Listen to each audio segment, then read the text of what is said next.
नमस्कार। आप सुन रहे हैं त्रिपुरा रहस्य आध्यात्मिक यात्रा। आज हम प्रवेश कर रहे हैं अध्याय 10 में। यह अध्याय हमें एक गहरे सत्य की ओर ले जाता है, एक ऐसा सत्य जो शब्दों से परे है। त्रिपुरा रहस्य कहता है, यह पूरा जगत शुद्ध चैतन्य का ही प्रतिबिंब है। जो कुछ हम देखते हैं, जो कुछ हम अनुभव करते हैं, वह उसी चेतना का विस्तार है। लेकिन मन के विकार, अहंकार, भय और इच्छाएं हमें इस सत्य से दूर कर देते हैं। हम स्वयं को सीमित मान लेते हैं और यही बंधन का कारण बनता है। इस अध्याय में बताया गया है, वास्तविक मुक्ति कहीं बाहर नहीं है। मुक्ति अपने वास्तविक स्वरूप को पहचानने में है। जब साधक अपने भीतर उतरता है और मन के विकारों को शांत करता है, तब वह अनुभव करता है एक ऐसी शांति जो सभी द्वंद्वों से परे है। इस अध्याय में ज्ञान और भक्ति दोनों के महत्व को समझाया गया है। ज्ञान मार्ग दिखाता है, भक्ति हृदय को निर्मल बनाती है। और जब दोनों एक हो जाते हैं, तब साधना पूर्ण होने लगती है। आज के इस एपिसोड में हम समझेंगे चैतन्य का रहस्य, ज्ञान और भक्ति का संतुलन और आत्म साक्षात्कार का मार्ग। तो आइए इस दिव्य यात्रा को आगे बढ़ाते हैं।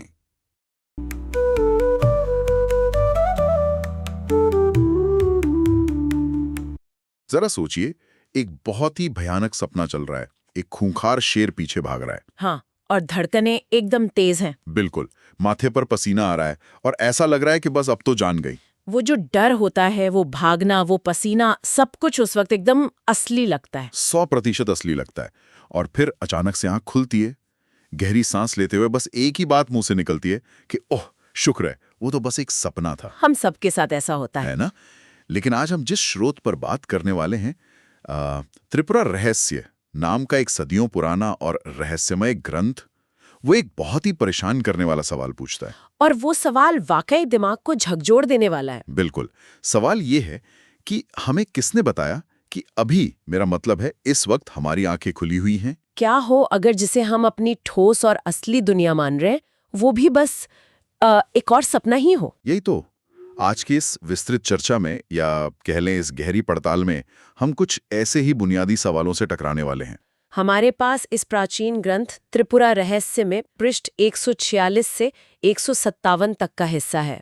और हमारा मिशन बहुत स्पष्ट है। हाँ, मिशन ये डिकोड करना है कि ये ग्रंथ वास्तविकता या हमारी चेतना और दुनिया को देखने के हमारे नजरिए के बारे में असल में कहता क्या है। हम उस भ्रम और सत्य के बीच की जो बहुत ही धुंधली सी रेखा है, उसे समझने की कोशिश करेंगे। ठीक है, तो आइए इसे थोड़ा विस्तार से समझते हैं, क्योंकि सच कहूं तो ये कोई साधारण पाठ नहीं लग रहा है। बिल्कुल नहीं, ये कोई आम किताब नहीं है। ऐसा लगता है जैसे ये हमारे रोजमर्रा की जीवन के जो सबसे बड़े सवाल हैं, उन पर एक सीधा प्रहार है। यहाँ सबसे दिलचस्प बात यह है कि ये ग्रंथ केवल कुछ दार्शनिक विचारों या हवाई बातों का संग्रह नहीं है। अच्छा।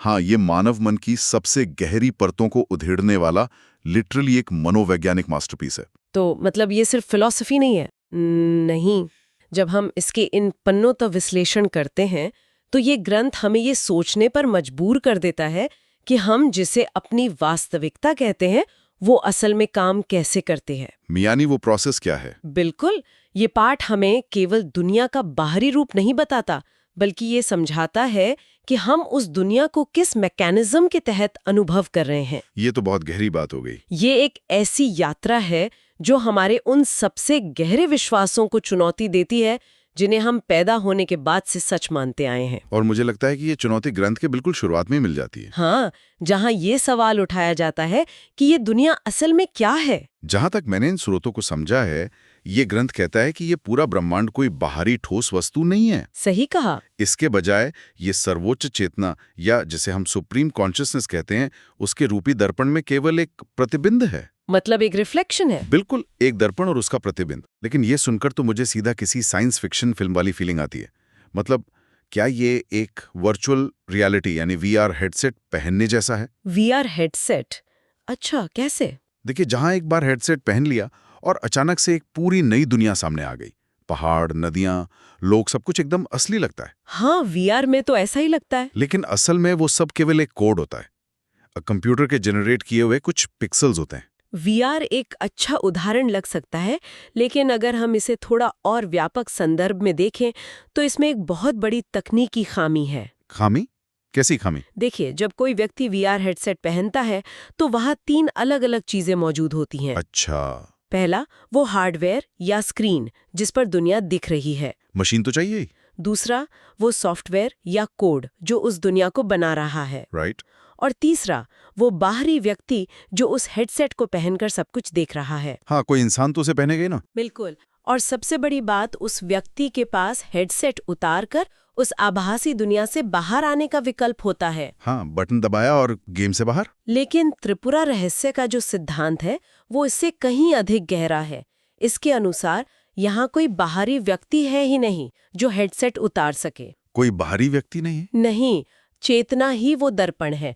चेतना ही वो प्रतिबिंब है जो उस दर्पण में उभर रहा है, और चेतना ही उसे देखने वाली सत्ता भी है। मतलब सब कुछ एक ही है? हाँ, यहाँ स्क्रीन देखने वाला और दिखाई देने वाला दृश्य, ये तीनों एक ही तत्व से बने हैं। रुकिए ये थोड़ा घुमावदार हो गया। थोड़ा समझने में समय लगता है। अगर सब कुछ एक ही चेतना है और ये दुनिया केवल एक प्रतिबिंब है, तो फिर भौतिक चीजें इतनी ठोस क्यों लगती हैं? ये एक बहुत ही स्वाभाविक सवाल है। मैं यहाँ एक बहुत ही व्यवहारिक सवाल पूछना चाहता हूँ। पूछिए। अगर सड़क पर चलते हुए पैर में एक बड़ा सा पत्थर लग जाए तो जो दर्द होता है, वो दर्द इतना असली क्यों महसूस होता है? दर्द तो असली लगता ही है। वही तो। अगर वो पत्थर केवल एक प्रतिबिंब है, एक परछाई है, तो पैर से खून क्यों निकलता है और चीख क्यों निकलती है? रिफ्लेक्शन से तो चोट नहीं लगनी चाहिए ना? यही वो जगह है जहां हमारा जो सामान्य तर्क है या लॉजिक है वो काम करना बंद कर देता है। कैसे? ग्रंथ ये नहीं कह रहा कि पत्थर का या दर्द का कोई वजूद ही नहीं है और सब कुछ शून्य है। तो फिर क्या कह रहा है? ये समझाता है कि वो पत्थर, वो पैर और यहाँ तक कि वो दर्द का जो एहसास है, ये सभी उसी चेतना रूपी दर्पण में उभरने वाले विचार या तरंगे मात्र हैं। विचार मात्र हैं। इसे इस तरह से समझिए, दर्द महसूस करने की जो पूरी प्रक्रिया है वो असल में क्या है? तंत्रिकाएं या नर्व्स मस्तिष्क को एक संकेत भेजती हैं। बिल्कुल, और मस्तिष्क उसे दर्द के रूप में पढ़ लेता है। साइंस तो यही कहता है। ग्रंथ के अनुसार वो मस्तिष्क और वो संकेत भी चेतना के भीतर की ही एक हलचल हैं। अच्छा, वो भी चेतना ही है। हाँ, अब उस सपने वाले उदाहरण पर वापस चलते हैं। जब हम सपने में होते हैं और सपने में किसी पहाड़ से गिर जाते हैं, तो क्या उस समय वो दर्द असली नहीं लगता? हाँ, सपने के अंदर तो वो दर्द और वो डर मतलब बिल्कुल 100% असली लगता है। उस वक्त तो कोई शक ही नहीं होता। एकदम सही। सपने के भीतर उस मन की दुनिया में पत्थर भी ठोस लगता है और चोट भी असली होती है। हाँ, पसीना तक आ जाता है असलियत में। क्योंकि उस अवस्था में वो हमारा पूरा सच होता है। लेकिन जब आंख खुलती है तो हम तुरंत समझ जाते हैं कि ना कोई पत्थर था, ना कोई पैर था। वो केवल मन का एक भ्रम था। मन का एक प्रक्षेपण था। त्रिपुरा रहस्य के अनुसार ये जो हमारी जागृत अवस्था है, जिसे हम अपनी असली दुनिया मानते हैं, वो भी चेतना के एक बहुत बड़े और गहरे स्तर पर चल रहा वैसा ही एक खेल है। तो दर्द इसलिए असली महसूस होता है क्योंकि उस समय चेतना ने पूरी तरह से खुद को उस शरीर के साथ जोड़ लिया है। बिल्कुल, चेतना ने खुद को उस शरीर और उस विशिष्ट स्थिति के साथ जोड़ लिया है। ठीक वैसे ही जैसे सपने में चेतना उस सपने वाले शरीर के साथ जुड़ जाती है। यहाँ बात सच में बहुत बहुत दिलचस्प हो जाती है। कैसे? क्योंकि अगर हम इस बात को मान लें कि ये जागृत दुनिया सिर्फ एक प्रतिबिंब है, तो फिर हमारे जागने और सपने देखने में क्या ही अंतर रह गया? यही तो इस पूरी चर्चा का मुख्य बिंदु है। हम तो हमेशा यही मानते हैं कि सपना एक झूठी और अस्थायी अवस्था है, और जब हम सुबह उठते हैं तो हम एक ठोस और असली दुनिया में आ जाते हैं। हम सब यही मानते हैं। लेकिन जो तर्क यहाँ दिया जा रहा है उसके हिसाब से तो दोनों में कोई फर्क ही नहीं है। क्या ये ग्रंथ सच में ये कह रहा है कि हम जिसे जागना कह रहे हैं वो भी बस एक बहुत लंबा सपना है? ग्रंथ बहुत ही स्पष्ट रूप से कहता है कि दार्शनिक और मनोवैज्ञानिक दृष्टिकोण से जागृत अवस्था और स्वप्न अवस्था में कोई मौलिक अंतर है ही नहीं। कोई अंतर नहीं? दोनों ही मन के प्रक्षेपण है, यानी मेंटल प्रोजेक्शंस है। लेकिन एक सेकंड, एक बहुत बड़ा अंतर है ना? क्या अंतर है? जागृत अवस्था में चीजें कंसिस्टेंट होती हैं, स्थिर होती हैं। अच्छा, स्थिरता की बात कर रहे हैं आप? हाँ, अगर कल मैंने अपनी चाबियां मेज पर रखी थीं,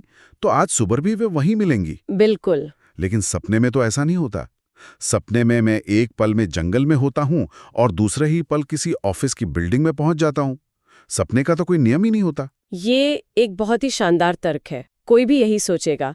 लेकिन त्रिपुरा रहस्य इसका भी जवाब देता है। क्या जवाब है? ग्रंथ के अनुसार जागृत अवस्था का केवल रिफ्रेश रेट, या जिसे आप स्टेबिलिटी कह रहे हैं, वो सपने से ज्यादा है। रिफ्रेश रेट ज्यादा है? हाँ, जागृत दुनिया के नियम जैसे गुरुत्वाकर्षण या समय, ये थोड़े ज्यादा सख्त हैं। लेकिन इसका मतलब ये बिल्कुल नहीं है कि ये दुनिया चेतना से स्वतंत्र कोई अलग सत्ता है। तो बस क्वालिटी का फर्क है। इसे ऐसे समझिए, एक बहुत ही अच्छी क्वालिटी के वीडियो गेम और एक पुराने 8 बिट वाले गेम में स्थिरता और ग्राफिक्स का बहुत अंतर होता है। हाँ, एक एकदम असली लगता है और दूसरा कार्टून जैसा। लेकिन अंततः दोनों ही स्क्रीन पर पिक्सेल्स का खेल है। दोनों ही अवस्थाओं में मन ही दुनिया का निर्माण कर रहा होता है। ये तो बहुत ही कमाल की तुलना है। और ग्रंथ कहता है कि हम इस फर्क को इसलिए नहीं देख पाते क्योंकि हम अज्ञानता के शिकार हैं। अज्ञानता मतलब इग्नोरेंस? हाँ, अज्ञानता। लेकिन हम तो खुद को बहुत तार्किक और समझदार मानते हैं। आज के विज्ञान और तकनीक के युग में जहां हम चांद तक पहुंच गए हैं, वहां ये किस तरह की अज्ञानता की बात हो रही है? देखिए, यहाँ अज्ञानता का मतलब कोई डिग्रियां न होना, कम पढ़ा लिखा होना या विज्ञान को न समझना बिल्कुल नहीं है। तो फिर क्या है? आध्यात्मिक संदर्भ में अज्ञानता का अर्थ बहुत विशिष्ट है। इसका मतलब है वास्तविकता के असली स्वरूप को न पहचान पाना। अच्छा, ये इस गहरे भ्रम में जीना है कि ये जो भौतिक दुनिया है, जो हमें अपनी 5 इंद्रियों से दिखाई देती है, बस वही अंतिम और एकमात्र सत्य है। हम तो इसी को सच मानते हैं। और इससे भी बड़ी अज्ञानता ये है कि हम अपने इस हाड़ मांस के शरीर को ही अपना सच्चा मैं या सेल्फ मान बैठते हैं। मतलब ये शरीर ही मैं हूं, यह सोचना अज्ञानता है। बिल्कुल। ये जो अलगाव का भाव है कि मैं यहाँ इस शरीर के अंदर हूँ और ये विशाल दुनिया वहाँ बाहर मुझसे अलग है, यही वो मैकेनिज्म है जिसे ग्रंथ अज्ञानता कहता है। यही वो भ्रम है। ये एक ऐसी मानसिक ग्रंथि है जो हमें सत्य देखने से रोकती है। तो इन सब का असल में क्या मतलब है? क्या मतलब है? मेरा मतलब है, अगर सब कुछ एक ही चेतना है, दुनिया मुझसे अलग नहीं है और ये सब एक ही दर्पण का प्रतिबिंब है, तो फिर हमें ये दुनिया इतनी विविध क्यों नजर आती है? विविधता तो है। हाँ, मतलब मुझे अपने सामने रखा ये माइक अलग दिख रहा है, खिड़की के बाहर का पेड़ अलग दिख रहा है और दूसरे लोग अलग दिख रहे हैं। सही बात है, सब अलग लगता है। अगर एक ही सुप्रीम कॉन्शियसनेस है, तो ये सब अलग अलग हिस्सों में बटा हुआ क्यों महसूस होता है? इस जटिल सवाल का जवाब ग्रंथ के शीर्षक में ही छिपा है, त्रिपुरा रहस्य में। हाँ, अगर हम नाम पर गौर करें, त्रिपुरा, इस त्रिपुरा शब्द का एक बहुत ही महत्वपूर्ण और गहरा अर्थ है। क्या अर्थ है? इसका मतलब है त्रिपुटी या 3 का समूह, जिसे हम ट्रायड भी कहते हैं। 3 का समूह? हाँ, जब वो एक अखंड चेतना जो कि पूरी तरह से एक है और अविभाज्य है, वो खुद को इस दुनिया के रूप में प्रकट करती है, तो वो मन के माध्यम से गुजरते हुए 3 हिस्सों में बंटती हुई प्रतीत होती है। और वो 3 हिस्से क्या हैं? ज्ञाता, ज्ञान और ज्ञेय। ज्ञाता, ज्ञान और ज्ञेय। चलिए इसे थोड़ा और खोलते हैं। बिल्कुल। ज्ञाता मतलब जो जान रहा है, यानी सब्जेक्ट। सही। ज्ञेय मतलब जिसे जाना जा रहा है, यानी ऑब्जेक्ट या वो वस्तु। एकदम सही। और ज्ञान मतलब वो प्रक्रिया जिसके जरिए जाना जा रहा है। बिल्कुल। और यहाँ ये समझना बहुत जरूरी है कि ये बंटवारा असल में काम कैसे करता है। कैसे काम करता है? इसे समझने के लिए एक साधारण प्रिज्म की कल्पना करें। वो कांच वाला प्रिज्म? हाँ, जब सूर्य की एक अकेली सफेद रोशनी उस प्रिज्म से टकराती है तो वो दूसरी तरफ 7 अलग-अलग रंगों में बंट जाती है। हाँ, इंद्रधनुष के रंग बन जाते हैं। रोशनी तो एक ही है, लेकिन प्रिज्म के कारण वो अलग-अलग रंगों का रूप ले लेती है और ऐसा लगता है जैसे लाल रंग नीले रंग से बिल्कुल अलग है। सही बात है, वे बिल्कुल अलग दिखते हैं। ठीक इसी तरह हमारी जो चेतना है वो एक ही है, अखंड है, लेकिन हमारा मन नाम का जो उपकरण है वो उस प्रिज्म की तरह काम करता है। तो मन प्रिज्म है। हाँ, जब चेतना मन के प्रिज्म से गुजरती है तो वो मैं यानी ज्ञाता, ये दुनिया यानी ज्ञेय और देखने की प्रक्रिया यानी ज्ञान, इन 3 में टूट जाती है। ये तो बहुत ही स्पष्ट उदाहरण है। और मुक्ति या लिबरेशन तब मिलती है जब व्यक्ति ये गहराई से अनुभव कर लेता है कि ये तीनों अलग-अलग नहीं हैं, बल्कि उसी एक सर्वोच्च सत्ता के ही रूप हैं। ये प्रिज्म वाला उदाहरण बहुत सटीक है। मुझे यहाँ एक और मजेदार एनालॉजी याद आ रही है। बताइए। क्या ये किसी फिल्म निर्माण की तरह नहीं है? फिल्म निर्माण कैसे? सोचिए कि हम एक सिनेमा हॉल में बैठे हैं। जो ज्ञाता है वो दर्शक है जो कुर्सियों पर बैठकर फिल्म देख रहा है। ठीक है। जो ज्ञेय है वो सामने पर्दे पर चल रही फिल्म की कहानी और उसके किरदार हैं। बिल्कुल। और जो ज्ञान है वो पीछे प्रोजेक्टर से निकलने वाली वो रोशनी है जो फिल्म को पर्दे तक पहुंचा रही है। ये भी एक अच्छा तरीका है इसे देखने का। तो इस सिद्धांत के हिसाब से हम ही दर्शक हैं, हम ही फिल्म की स्क्रीन है, हम ही प्रोजेक्टर की रोशनी है और हम ही फिल्म की कहानी भी है। मतलब सब कुछ एक ही जगह से निकल रहा है। सिनेमा हॉल वाला ये उदाहरण काफी रोचक है, लेकिन इस ग्रंथ के सत्य तक पहुंचने के लिए हमें इसमें एक कदम और आगे जाने की जरूरत है। एक कदम और आगे? हाँ, क्योंकि सिनेमा हॉल में दर्शक, पर्दा और प्रोजेक्टर भौतिक रूप से अलग-अलग जगह रखे होते हैं। हाँ, वो तो है।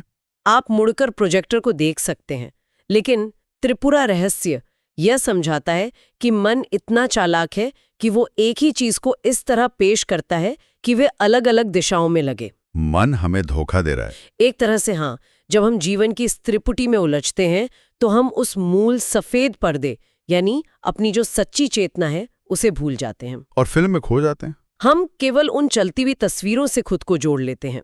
मन ही वह उपकरण है जो इस एक अखंड सत्य को 3 हिस्सों में बांटकर दिखाता है। ये तो बहुत बड़ा मायाजाल है। इससे एक बहुत ही महत्वपूर्ण सवाल खड़ा होता है। क्या? अगर मन ही वो प्रिज्म है जो सत्य को तोड़कर दिखा रहा है, तो इस मन रूपी दर्पण को साफ कैसे किया जाए? ये तो सबसे बड़ा सवाल है। क्योंकि जब तक दर्पण पर विचारों की धूल है, तब तक स्वयं या सच्चे सेल्फ का प्रकाश पूरी तरह से चमक ही नहीं सकता। हाँ, और इस दर्पण को साफ करना इतना आसान तो बिल्कुल नहीं है। बिल्कुल आसान नहीं है। मेरा मतलब है सिद्धांत के रूप में ये सब पढ़ना या सुनना एक बात है। थ्योरी तो आसान लगती है, लेकिन जब असल जिंदगी में चीजें घटती हैं, मान लीजिए ऑफिस में कोई बॉस अचानक से चिल्लाने लगे, या व्यापार में कोई भारी नुकसान हो जाए, या शरीर में कोई गंभीर बीमारी आ जाए, तब तो डर लगता ही है। तब तो ये सब बहुत असली लगता है ना। उस वक्त ये याद नहीं रहता कि अरे ये तो सिर्फ चेतना का रिफ्लेक्शन है और बॉस केवल एक गेय वस्तु है। तब दर्शन याद नहीं आता। बिल्कुल नहीं। तब तो पसीना आ जाता है और स्ट्रेस लेवल एकदम आसमान छूने लगता है। तो ये अज्ञानता का चक्र या ये जो रिएक्शन का लूप है, ये टूटता क्यों नहीं है? और यहीं पर ग्रंथ का वो हिस्सा आता है जो सिर्फ थ्योरी नहीं देता, बल्कि इस ज्ञान को व्यवहार में या प्रैक्टिस में बदलने की बात करता है। अच्छा, तो उपाय भी बताया गया है? बिल्कुल। स्रोत सामग्री के अनुसार इस ज्ञान की प्राप्ति में या इस दर्पण को साफ करने में जो सबसे बड़ी बाधा है, वो है हमारी वासनाएं। वासनाएं? क्या हम यहाँ केवल सांसारिक इच्छाओं या कामनाओं की बात कर रहे हैं? इच्छाएं इसका केवल एक बहुत छोटा सा हिस्सा है। अच्छा। दर्शन के स्तर पर वासनाएं उससे कहीं ज्यादा गहरी होती हैं।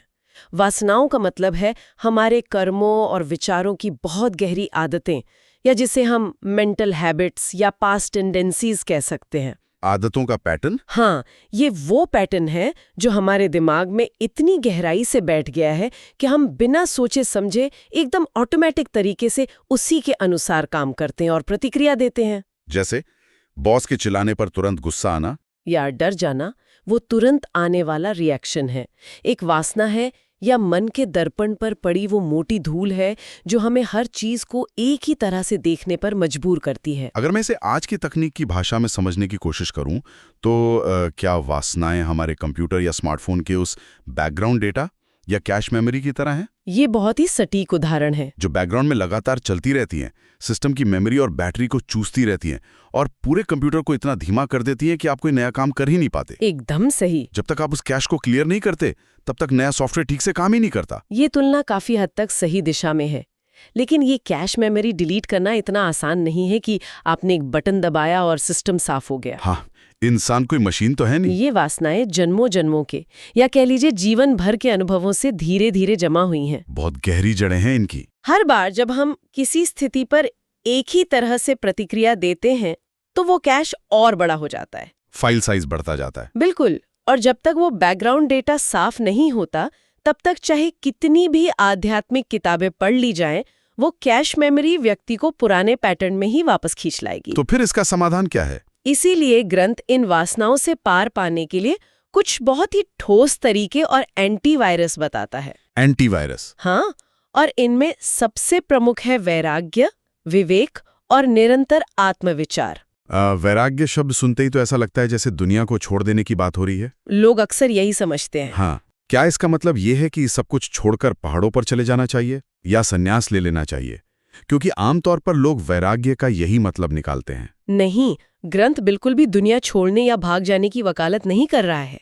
यहाँ वैराग्य का मतलब अनासक्ति या डिटैचमेंट से है। डिटैचमेंट? इसे हम आज के कॉर्पोरेट जगत में रख के देखते हैं। मान लीजिए एक बहुत ही महत्वपूर्ण मीटिंग चल रही है, बोर्ड रूम में भारी बहस हो रही है। ठीक है। एक व्यक्ति जो वासनाओं से भरा है वो उस बहस में अपनी पहचान को, अपनी ईगो को जोड़ लेगा। हाँ, बात दिल पे ले लेगा। अगर उसकी बात नहीं मानी गई तो वो दुखी होगा या गुस्सा करेगा। लेकिन एक वैरागी व्यक्ति भी उस मीटिंग में मौजूद है। वो क्या करेगा? वो भी पूरी ताकत से अपनी बात रखेगा, सारे काम करेगा। लेकिन अगर उसकी बात काट दी गई तो वो अंदर से विचलित नहीं होगा। अच्छा, वो शांत रहेगा। वो उस पूरी स्थिति से मानसिक रूप से चिपका हुआ नहीं है। यही सच्चा वैराग्य है। और विवेक क्या है? इसके साथ जो दूसरा टूल है वो है विवेक, यानी ये पहचानने की क्षमता कि क्या हमेशा रहने वाला सच है और क्या केवल बदलता हुआ भ्रम है। और आत्मविचार? जो तीसरा टूल आपने बताया था, आत्मविचार या मैं कौन हूं की खोज, इस पूरी प्रक्रिया का सबसे शक्तिशाली टूल है। ये कैसे काम करता है? इसे आप वासनाओं के लूप को तोड़ने वाला सबसे तगड़ा एंटीवायरस समझ सकते हैं। अच्छा, वो कैसे? जब बॉस चिल्लाता है और अंदर गुस्सा या डर पैदा होता है तो बाहर प्रतिक्रिया देने के बजाय खुद से ये सवाल पूछना कि ये गुस्सा किसे आ रहा है। मतलब रुक कर सोचना। हाँ, जब शरीर में दर्द हो तो पूछना कि ये दर्द कौन अनुभव कर रहा है। ये सवाल मन के उस लूप को बीच में ही काट देता है। या आत्मविचार सच में एक बहुत ही पावरफुल हैक लग रहा है। एक तरह से ये उस पूरी स्थिति से इंसान को बाहर निकालकर एक ऑब्जर्वर या साक्षी बना देता है। बिल्कुल, आप साक्षी भाव में आ जाते हैं। जब हम पूछते हैं गुस्सा किसे आ रहा है तो हम उस गुस्से से अपना जो आइडेंटिफिकेशन है वो तोड़ देते हैं। यही इसका मुख्य उद्देश्य है। मैंने इन स्रोतों में एक बहुत ही कमाल का उदाहरण पढ़ा था जो इसी बात को समझाता है। कौन सा उदाहरण? इसमें बताया गया है कि एक ज्ञानी व्यक्ति, यानी जिसने ये सत्य जान लिया है, वो दुनिया में कैसे रहता है। उसकी तुलना एक ऐसे यात्री से की गई है जो बैलगाड़ी में सो रहा है। हाँ, ये बहुत ही प्रसिद्ध एनालॉजी है। गाड़ी लगातार चल रही है, बैलों को हाँका जा रहा है, ऊबड़ खाबड़ रास्ता कट रहा है, गाड़ी हिल रही है। मेरा मतलब है गाड़ी हिल रही है, लेकिन अंदर सो रहा यात्री पूरी तरह से शांत और बेपरवाह है। एकदम शांत। मुझे ये उदाहरण इतना खूबसूरत लगा क्योंकि ये बताता है कि बाहर से आप बिल्कुल सामान्य दिख सकते हैं, आप अपना काम कर सकते हैं, परिवार के साथ रह सकते हैं, अपनी जिम्मेदारियां निभा सकते हैं। और अंदर से? लेकिन अंदर से आप पूरी तरह शांत हैं। आप उस बैलगाड़ी के यात्री की तरह हैं जो सफर में तो है, लेकिन उस सफर की थकान और तनाव से पूरी तरह मुक्त है। बहुत सही कहा आपने। और ये अवस्था रातों रात कोई चमत्कार की तरह नहीं आती। हाँ, जादू तो नहीं है। ग्रंथ बहुत स्पष्ट रूप से बताता है कि इस ज्ञान को केवल एक बार पढ़ लेना या किसी जगह सुन लेना काफी नहीं है। इसके लिए निधिध्यासन की आवश्यकता होती है। निधिध्यासन? हाँ। उसका क्या मतलब है? निधिध्यासन का मतलब है निरंतर, लगातार और गहरा अभ्यास। प्रैक्टिस करते रहना। जब ज्ञान लगातार अभ्यास से दृढ़ हो जाता है, जब आत्मविचार की आदत वासनाओं की आदत से ज्यादा मजबूत हो जाती है, तब अंततः वह परम शांति और भयहीनता की अवस्था आती है, जिसे आनंद कहा गया है। हाँ, आनंद। ऐसा ज्ञानी व्यक्ति जानता है कि दुनिया एक खेल है, एक विशाल नाटक है। वो नाटक का हिस्सा है। वह उस नाटक में अपना रोल पूरी ईमानदारी और ऊर्जा के साथ निभाता है, लेकिन वो एक पल के लिए भी यह नहीं भूलता कि वो असल में वह अभिनेता है, न कि वह किरदार जो वो मंच पर निभा रहा है। वो किरदार से खुद को अलग रखता है। वह जानता है कि पर्दा गिरने के बाद किरदार खत्म हो जाएगा, लेकिन अभिनेता सुरक्षित रहेगा। चर्चा और इन जटिल धारणाओं को एक जगह समेटें तो त्रिपुरा रहस्य के ये पन्ने हमें एक बहुत ही गहरी, अवैज्ञानिक और ट्रांसफॉर्मिंग यात्रा पर ले जाते हैं। बिल्कुल, ये एक यात्रा ही है। हमने शुरू किया था इस सीधे साधे विचार से कि ये दुनिया एक ठोस जगह है जो हमसे बाहर मौजूद है, और हम इस निष्कर्ष पर पहुंचे कि दुनिया केवल हमारी अपनी चेतना का एक दर्पण है, एक प्रतिबिंब मात्र। हमारा शरीर, हमारी पहचान, हमारी सफलताएं या विफलताएं, ये सब केवल उस दर्पण में उभरने वाले प्रतिबिंब हैं, एक माध्यम है। सही बात है। और असली लक्ष्य उन परछाइयों के पीछे भागना नहीं है, बल्कि उस चेतना को पहचानना है जो इस पूरे जादू के खेल या मैजिक शो को चुपचाप बैठकर देख रही है।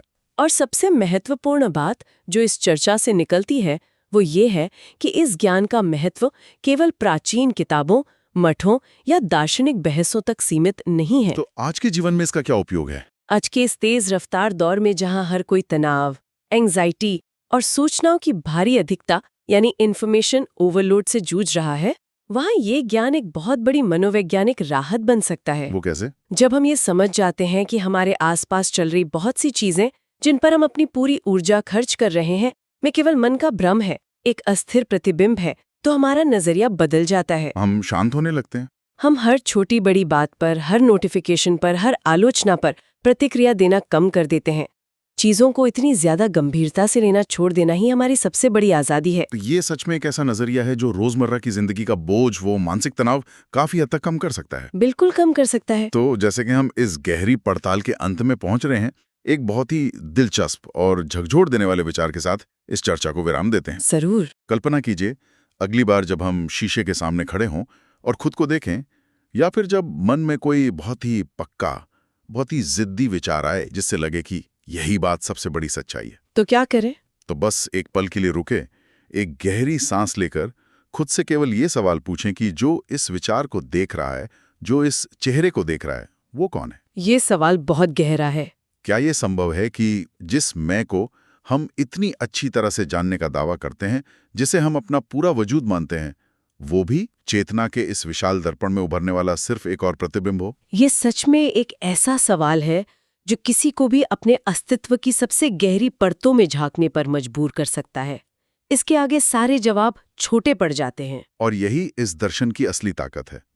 तो जब तक हम एक नए विषय और कुछ ऐसे ही गहरे सवालों के साथ वापस नहीं आते, तब तक इस सवाल को अपने भीतर गूंजने दें। चेतना के इस खेल को एक शांत दर्शक की तरह देखते रहें।